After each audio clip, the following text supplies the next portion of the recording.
Isang linggo na nga ang nakakaraan simula nga nung dumating sila galing bakasyon.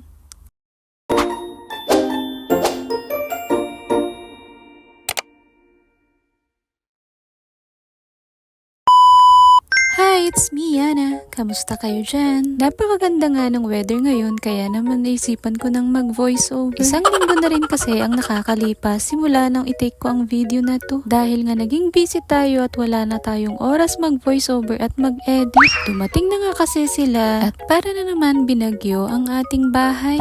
Back to normal na nga ang lahat at mag-uumpisa nga na naman tayong magkuskus. 2 linggo nga sila nawala simula nga nung Holy Week at dahil wala pang pasok ang mga alaga ko ay eto nga ang bubungad.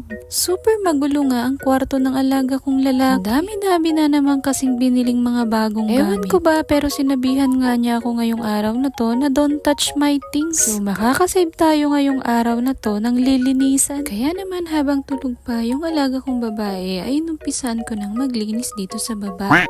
Konti nga lang yung mga sinampay ko ngayon dahil bago nga sila umuwi ay nilabhan na nga nila yung kanilang mga damit. At eto na naman tayo sa mga madaming books. Bali sa alaga kong babae nga lahat ito. At mukhang bibigyan na naman ako ng sakit ng ulo dito.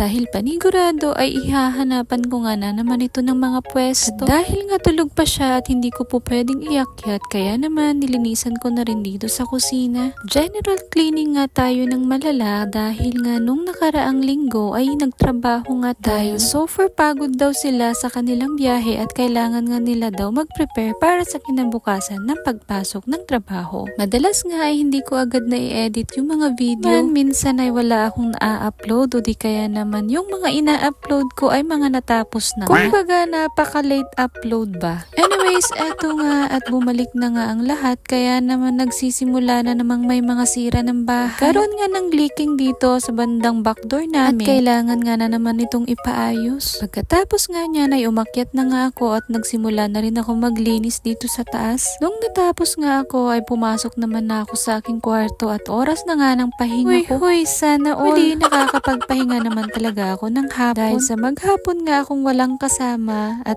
madalas ako lang talaga ang naiiwan dito. Hindi naman masyadong mabigat ang trabaho pero nakakapagod pa rin naman. Kinakailangan pa rin talaga ng katawan natin yung kahit konting nap time lang at makapagpahinga bago ulit tayo sumabak sa hapon na trabaho. Para at least may lakas tayo. Bumabang na nga ako at naisipan ko ang gumawa ng mango smoothie. Dahil hinog na nga ang mga mangga ay kailangan ko na nga siyang gawan ng paraan. At idagdag mo pa nga ang nagkikrave ka nga ng something sweet, something cold. Kaya naman hindi nakaligtas ang mangga sa ating mga mata. At eto nga rin yung isa sa mga pinakapaborito ng alaga ko. Ito na yung tinatawag nating mango shake at literal nga na isi-shake lang natin at makakagawa na nga tayo. O, diba? Lakas maka-transition. Ito ang first round ay para nga sa alaga ko at yung pangalawa naman ang para sa akin. Kahit parating ko ang pinapagalitan yun na hindi naman sumasama ang loob sa akin. Nasanay na lang siya sa akin at alam naman na niya yung galit ko ay joke-joke lang. Anyways, natapos na nga na naman ang isang araw natin. At eto nga ang pinakahihintay nating lahat, ang oras ng ating pahinga. Pagkatapos nga ng mahaba-habang bakasyon ng mga amo at of course ng bakasyon din natin, ay balik trabaho nga na naman tayo.